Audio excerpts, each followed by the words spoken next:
ਅੱਛਾ ਪਨੂੰ ਸਾਹਿਬ, ਪਾਕਿਸਤਾਨ ਦੀ ਸਿਆਸਤ ਦੇ ਵਿੱਚ ਵੀ ਆਪਣੇ ਜਿਹੜੇ ਪੰਜਾਬੀ ਕਾਫੀ ਰੁਚੀ ਰੱਖਦੇ ਆ। ਸਿਆਸੀ ਉਥਲ-ਪੁਥਲ ਲਗਾਤਾਰ ਜਾਰੀ ਹੈ ਜੀ ਪਾਕਿਸਤਾਨ ਦੇ ਵਿੱਚ। ਦੇਖੋ ਇਸ ਕਰਕੇ ਵੀ ਜਿਹੜੀ ਆ ਇਹ ਨਿਗਾਹ ਰਹਿੰਦੀ ਆ ਜਾਂ ਰੱਖਣੀ ਜ਼ਰੂਰੀ ਆ ਕਿ ਗਵਾਂਢੀ ਆ ਜੀ ਸਾਡੇ, ਔਰ ਹਮਸਾਇਆ ਮਾਂ ਪਿਓ ਜਾਇਆ ਜੀ ਮੇਰੇ ਕਹਿੰਦੇ ਨੇ, ਔਰ ਗਵਾਂਢ ਦੇ ਵਿੱਚ ਸਾਰਾ ਕੁਝ ਠੀਕ ਠਾਕ ਰਹੇ, ਇਹ ਬੜਾ ਜ਼ਰੂਰੀ ਆ। ਦੋ ਪਾਸੀ ਜਿਹੜੀ ਉਥਲ ਪੁਥਲ ਆ ਇਹ ਹੋਈ ਆ। ਸ੍ਰੀਲੰਕਾ ਦੇ ਵਿੱਚ ਵੀ ਲਗਾਤਾਰ ਉਥਲ ਪੁਥਲ ਜਾਰੀ ਆ ਤੇ ਪਾਕਿਸਤਾਨ ਦੇ ਵਿੱਚ ਵੀ ਇਹ ਉਥਲ ਪੁਥਲ ਜਾਰੀ ਆ।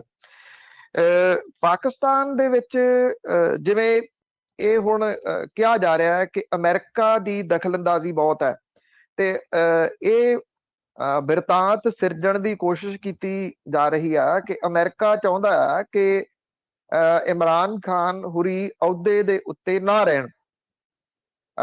ਦੂਜੇ ਪਾਸੇ ਇਹ ਕਿਹਾ ਜਾ ਰਿਹਾ ਕਿ ਫੌਜ ਵੀ ਨਹੀਂ ਚਾਹੁੰਦੀ ਕਿ ਇਮਰਾਨ ਖਾਨ ਹੁਰੀ ਅਹੁਦੇ ਦੇ ਉੱਤੇ ਰਹਿਣ। ਅਮਰੀਕਾ ਦੇ ਨਾਲ ਪਾਕਿਸਤਾਨੀ ਜਿਹੜੇ ਸਿਆਸੀ ਆਗੂ ਨੇ ਉਹਨਾਂ ਦੀ ਨੇੜਤਾ ਕਿਸੇ ਤੋਂ ਲੁਕੀ ਛਿਪੀ ਨਹੀਂ, ਪਰ ਲੋਕਾਂ ਦੇ ਵਿੱਚ ਜਿਹੜੀ ਆ ਉਹ ਅਮਰੀਕਾ ਪ੍ਰਤੀ ਉੱਥੋਂ ਦੇ ਲੋਕਾਂ ਦੇ ਵਿੱਚ ਇੱਕ ਨਫ਼ਰਤ ਹੈ।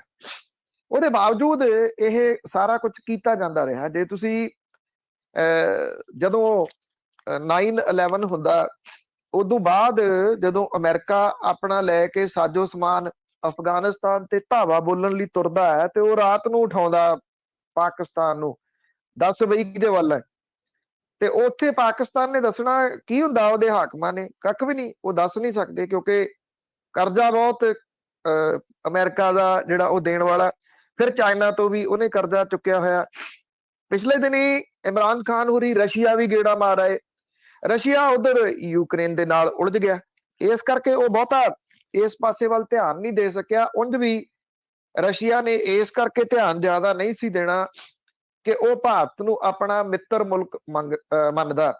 ਅੱਜ ਦਾ ਨਹੀਂ, ਬਹੁਤ ਸਾਰੇ ਸਮੇਂ ਦਾ, ਲੰਬੇ ਸਾਲਾਂ ਤੋਂ, ਤੇ ਬਿਨਾਂ ਕਿਸੇ ਸ਼ੱਕ ਦੇ ਭਾਰਤ ਇੱਕ ਵੱਡਾ ਮੁਲਕ ਹੈ। ਉਹ ਅਮਰੀਕਾ ਜਿਹੜਾ ਪਾਕਿਸਤਾਨ ਦੇ ਨਾਲ ਕਿਉਂ ਜਾਊਗਾ? ਉਧਰੋਂ ਕੋਈ ਗੱਲ ਬਣੀ ਨਹੀਂ।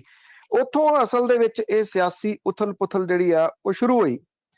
ਜਦੋਂ ਇਮਰਾਨ ਖਾਨ ਹੋਰੀ ਪ੍ਰਧਾਨ ਮੰਤਰੀ ਬਣੇ ਸੀ ਤਾਂ ਇਉਂ ਲੱਗਦਾ ਸੀ ਕਿ ਸ਼ਾਇਦ ਜਿਹੜੀ ਡੈਮੋਕ੍ਰੇਸੀ ਆ ਉਹ ਪਾਕਿਸਤਾਨ ਦੇ ਵਿੱਚ ਆਪਣੇ ਹੁਣ ਪੈਰ ਪਸਾਰ ਲੂਗੀ। ਇਹ ਨਹੀਂ ਆ, ਉਹ ਡੈਮੋਕ੍ਰੇਟਿਕ ਤਰੀਕੇ ਦੇ ਨਾਲ ਹੀ ਬਣੇ, ਕੋਈ ਡੈਮੋਕ੍ਰੇਸੀ ਨੂੰ ਲੰਘ ਕੇ ਨਹੀਂ ਸੀ ਬਣੇ। ਪਰ ਉਦੋਂ ਉਹਦੇ ਵਿੱਚ ਫੌਜ ਦਾ ਦਖਲ ਕਾਫੀ ਆਉਂਦਾ ਸੀਗਾ ਕਿ ਫੌਜ ਦਾ ਦਖਲ ਵੀ ਰਿਹਾ ਇਹਦੇ ਵਿੱਚ।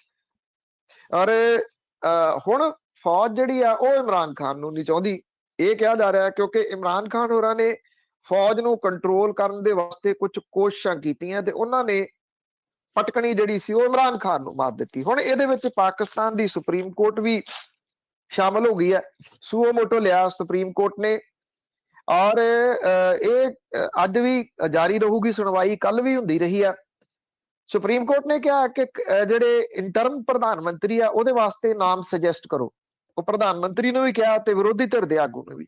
ਪ੍ਰਧਾਨ ਮੰਤਰੀ ਜਿਹੜੇ ਨੇ ਇਮਰਾਨ ਖਾਨ, ਉਹਨਾਂ ਨੇ ਕਾਰਜਕਾਰੀ ਪ੍ਰਧਾਨ ਮੰਤਰੀ ਦੇ ਵਜੋਂ ਸਾਬਕਾ ਚੀਫ ਜਸਟਿਸ ਗੁਲਜ਼ਾਰ ਅਹਿਮਦ ਦਾ ਨਾਮ ਜਿਹੜਾ ਉਹ ਰਿਕਮੈਂਡ ਕੀਤਾ। ਅਲਵੀ ਨੇ ਇਹ ਗੱਲ ਕਹੀ ਹੈ ਕਿ ਸੰਵਿਧਾਨਿਕ ਤਜਵੀਜ਼ਾਂ ਅਨੁਸਾਰ ਕੌਮੀ ਅਸੈਂਬਲੀ ਤੇ ਕੈਬਨਿਟ ਐਤਵਾਰ ਨੂੰ ਭੰਗ ਹੋ ਚੁੱਕੀ ਹੋਈ ਹੈ ਤੇ ਪਾਕਿਸਤਾਨ ਦਾ ਸੰਵਿਧਾਨ ਰਾਸ਼ਟਰਪਤੀ ਨੂੰ ਚੋਣਾਂ ਤੱਕ ਕਾਰਜਕਾਰੀ ਪ੍ਰਧਾਨ ਮੰਤਰੀ ਲਾਉਣ ਦੀ ਤਾਕਤ ਦਿੰਦਾ। ਉਹਨਾਂ ਨੇ ਇਹ ਰੇੜਕਾ ਜਿਹੜਾ ਜੀ ਉਹ ਪਾ ਲਿਆ। ਹੁਣ ਇਹ ਜਿਹੜੀ ਸਿਆਸੀ ਉਥਲ ਪੁਥਲ ਹੈ, ਸਵਾਲ ਇਹੀ ਆ ਕਿ ਇਹ ਕਿੱਧਰ ਨੂੰ ਲੈ ਜਾਊਗੀ ਪਾਕਿਸਤਾਨ ਨੂੰ। ਕੀ ਪਾਕਿਸਤਾਨ ਦੇ ਵਿੱਚ ਜਿਹੜੀਆਂ ਅਗਲੀਆਂ ਚੋਣਾਂ ਨੇ ਉਹ ਡੈਮੋਕ੍ਰੇਟਿਕ ਤਰੀਕੇ ਦੇ ਨਾਲ ਸਿਰੇ ਚੜ ਜਾਣਗੀਆਂ, ਔਰ ਸਿਰੇ ਚੜ ਕੇ ਉੱਥੇ ਇੱਕ ਨਵੀਂ ਜਿਹੜੀ ਸਰਕਾਰ ਆ ਉਹ ਆ ਜਾਊਗੀ? ਕਿਉਂਕਿ ਇਹਦੇ ਵਿੱਚ ਇੱਕ ਕੌੜਾ ਤਜਰਬਾ ਬੇਨਜ਼ੀਰ ਜਿਹੜੀ ਉਹਨਾਂ ਦੇ ਕਤਲ ਵਾਲਾ ਵੀ ਸ਼ਾਮਲ ਹੈ। ਹਿੰਸਕ ਹੋ ਜਾਂਦੀਆਂ ਨੇ ਚੋਣਾਂ। ਇਹ ਗੱਲੋਂ ਜਿਹੜਾ ਜੀ ਉਹ ਅਸੀਂ ਦੁਆਗੋ ਆ ਕਿ ਉੱਥੇ ਸਾਰਾ ਕੁਝ ਠੀਕ ਠਾਕ ਹੋਵੇ। ਲੋਕੀ ਜੇ ਹੁਣ ਇਹ ਸਰਕਾਰ ਜਾ ਰਹੀ ਆ ਤੇ ਨਵੀਂ ਸਰਕਾਰ 90 ਦਿਨਾਂ ਦੇ ਵਿੱਚ ਚੁਣ ਲੈਣ ਤੇ ਨਵੀਂ ਸਰਕਾਰ ਜਿਹੜੀ ਆ ਉਹ ਮੁਲਕ ਦੇ ਵਾਸਤੇ ਸੋਚੇ, ਨਾ ਕਿ ਇਹ ਸੋਚੇ ਕਿ ਗੁਆਂਢੀ ਮੁਲਕਾਂ ਦੇ ਵਾਸਤੇ ਜਿਹੜੀ ਦੀ ਉਹ ਕੀ ਕੁਝ ਅਸੀਂ ਕਰਨਾ, ਕੀ ਦਖਲ ਅੰਦਾਜ਼ੀ ਕਰਨੀ ਹੈ। ਦੇਖੋ, ਚਾਹੇ ਅੱਜ ਸੋਚ ਲੈਣ, ਭਲਕੇ ਸੋਚ ਲੈਣ ਦੋਨੋਂ ਮੁਲਕ, ਭਾਰਤ ਵੀ ਤੇ ਪਾਕਿਸਤਾਨ ਵੀ, ਸਰਨਾ ਇਹਨਾਂ ਦਾ ਉਦੋਂ ਆ ਜਦੋਂ ਸੜਕੀ ਵਪਾਰ ਖੁੱਲ ਗਏ। ਦੋਨਾਂ ਮੁਲਕਾਂ ਦੇ ਵਿੱਚੋਂ ਭੁੱਖਮਰੀ, ਗਰੀਬੀ, ਸਾਖਰਤਾ ਜਿਹੜੀ ਆ ਉਹ ਘਟ ਸਕਦੀ ਆ, ਕਿਉਂਕਿ ਲੋਕ ਸੌਖੇ ਹੋਣਗੇ, ਉਹ ਪੜ੍ਹਨ ਲਿਖਣਗੇ, ਉਹ ਕਿਸੇ ਹੋਰ ਪਾਸੇ ਵੱਲ ਨੂੰ ਸੋਚਣ ਲੱਗਣਗੇ। ਜਦੋਂ ਚਾਈਨਾ ਇੱਕ ਪਾਸੇ ਤੋਂ ਚੜਿਆ ਆਉਂਦਾ ਵਪਾਰ ਦੇ ਨਾਮ ਦੇ ਉੱਤੇ, ਤੇ ਇਹ ਦੋਨੋਂ ਮੁਲਕ ਵਪਾਰ ਦੇ ਵਾਸਤੇ ਇਕੱਠੇ ਕਿਉਂ ਨਹੀਂ ਹੋ ਸਕਦੇ?